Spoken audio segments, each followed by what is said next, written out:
Chapter 6, Moonlight Madness. I waited until the school was completely quiet. No students, no teachers, no Mr. Morales. Then I got busy because I had a lot of work to do. Big work for a small hamster. First, I took the Moonlighters Club clipping out of my notebook. Holding it in my mouth, I opened the lock that doesn't lock and scurried across the table. Getting down off the table was still a problem. I grabbed a hold of the leg and slid down, as I've done before. It makes me feel a little queasy in my tummy, but it would be worthwhile if I could get Aldo a girlfriend. I hurried over to the big machine, which was very, very high off the ground. It seemed impossible for me to get up there, but I had it planned out in my mind. Crawl up the wastebasket. Ooh, I didn't know it would sway like that. Leap over to the seat of Mrs. Brisbane's chair. Whoa, slippery. Crawl up the rungs to the chalkboard tray behind it, along the chalkboard tray to the bookcase. Then the hardest part, I dive from the bookcase to the overhead projector cart. If you ever try it yourself, don't look down. I was practically home free, but I still had to get up to the lit part. Still holding the newspaper clipping in my mouth, I grabbed on a big screw sticking out of the side and pulled myself up. Then I reached up as high as I could and just barely managed to touch the top. Good thing I've got big muscles, because I was able to P-U-L-L myself up.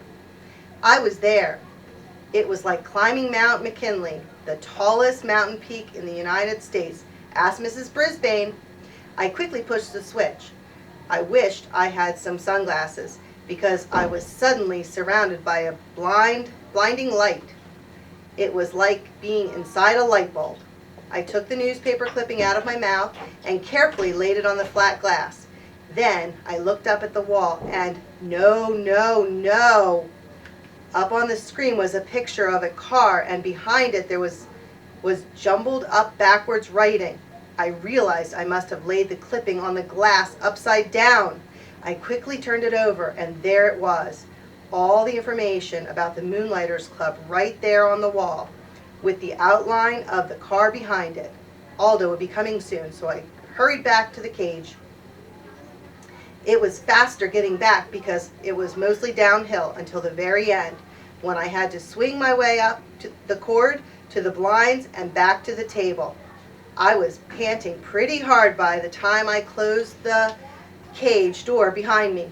I didn't even have time to catch my breath before Aldo swung the door open. "Whoa, who left that on?" he exclaimed as he entered. "That thing could overheat." He hurried over to the overhead projector. "Look at that wall. Look up at the wall," I squeaked, but the words only sounded like hamster peeps. Aldo didn't waste a second. He flicked the machine off. All that work for nothing. But then a funny thing happened. Aldo turned the machine back on and looked at the wall. "What's this?" he muttered. "Why did Mrs. Brisbane have this up here? Hey, nice car." He squinted up at the screen. "Look, Humphrey, the Moonlighters Club, for people who work at night, like me." And me, I thought. I was still quite exhausted from all that effort. Aldo stared at the big ad on the wall for a while. Then he turned off the projector and went to work and never mentioned it again. Yes, I was annoyed. I had failed, but at least I tried, which was more than I can say for my classmates. Yes, Saya Nastri, with my own funny ears, I heard her promise Mrs. Brisbane that she would raise her hand in class. But so far, she'd been as silent as a statue. Her week was almost up. Even though I'd scolded her the day she fed me, she paid no attention to me. Then she had paid no more attention to me than she had her teacher. You should really listen to your teacher, even Mrs. Brisbane, and you should always listen to your hamster. I was worried about Aldo and about Saya, but I had to admit my journey had been so tiring that, nocturnal or not, I slept soundly for the rest of the night. The next day began in a very surprising way. "I have something to share with you all," Mrs. Brisbane announced.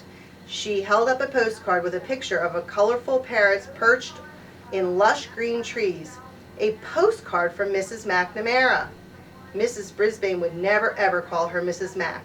It says, "Greetings to my favorite class in the world, room 26. I'm now working in a school here in Brazil. This country is beautiful and friendly.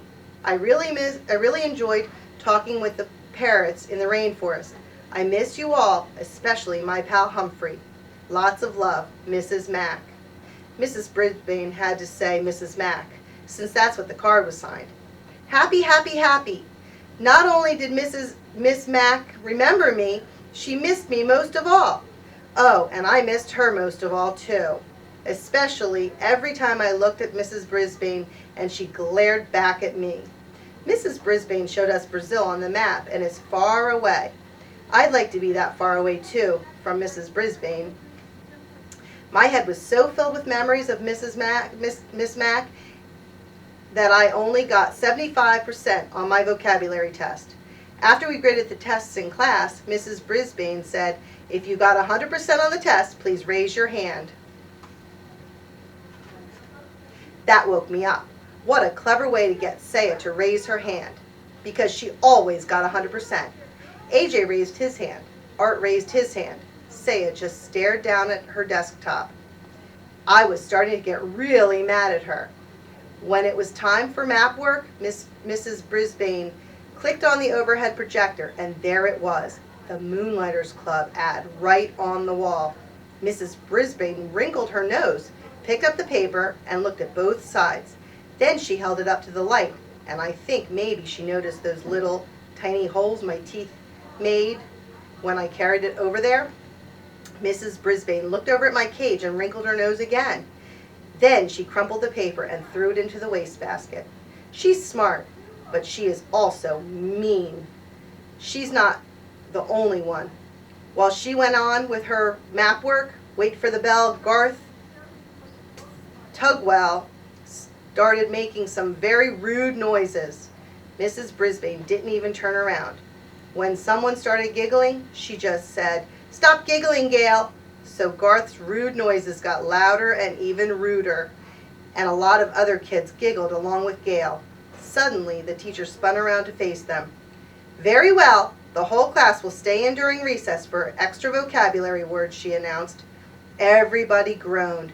"It's Garth's fault," said Heidi. "Raise your hand," Mrs. Brisbane snapped back.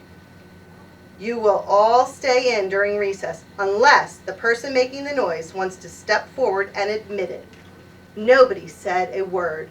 But everybody glared at Garth, including me. "Okay, I did it," he said. "Raise your hand," Heidi whispered loudly. "Very well, Garth. You, Heidi, and Gail will stay in during recess," the teacher said firmly. Heidi and Gail protested until the bell rang, but all three of them stayed in during recess. Instead of making them do extra vocabulary words, though, Mrs. Brisbane let them rest their heads on their desks. After she lectured them about the behavior, of course.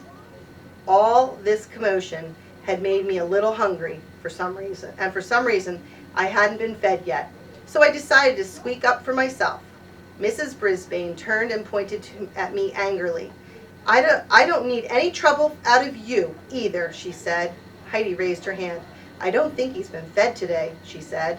Mrs. Brisbane told Garth to feed me.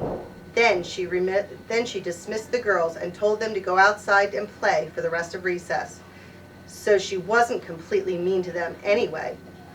She even trusted Garth to be alone in the room while she took some papers down to the office. I'd always liked Wait for the Bell Garth, so I was surprised when he started grumbling at me as he filled the water bottle and put some fresh mealworms in my cage. "One of these days, you'll get in trouble too," he said. "I'll see that you do." "Huh," I squeaked. "Everybody hates me. Everybody loves you. You're just a rat in disguise." The words hurt me a lot. Why would Garth say that? I mean, sure, almost everybody does love me, but I don't make rude noises and get other people into trouble. I was still pondering Garth's behavior when my classmates returned to room 26. Mrs. Brisbane must have gotten rested up over the recess, because she greeted them with a smile. "I have a surprise for you," she told the kids. Surprises always get the class's attention. They think surprises are always good. However, I know that surprises can sometimes be bad, like the day Miss Mack left me forever. "We're going to pick who gets to take Humphrey home for the weekend," she explained. "Now, you all know whether or not your parents gave permission slips for you to bring him home. So, if you'd like Humphrey this weekend, raise your hand now." Hey, hey, hey!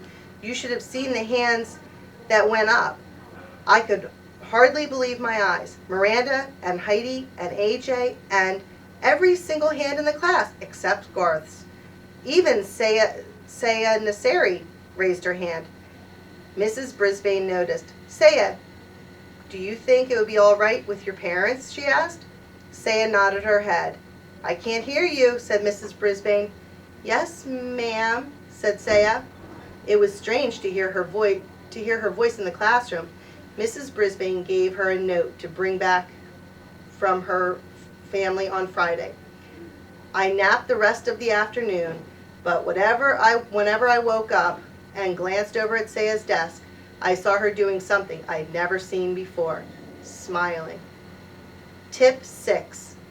You can leave your hamster alone for a day or two. Otherwise, find a suitable caretaker, or if possible, take your hamster with you. In its own cage, a hamster can be very portable.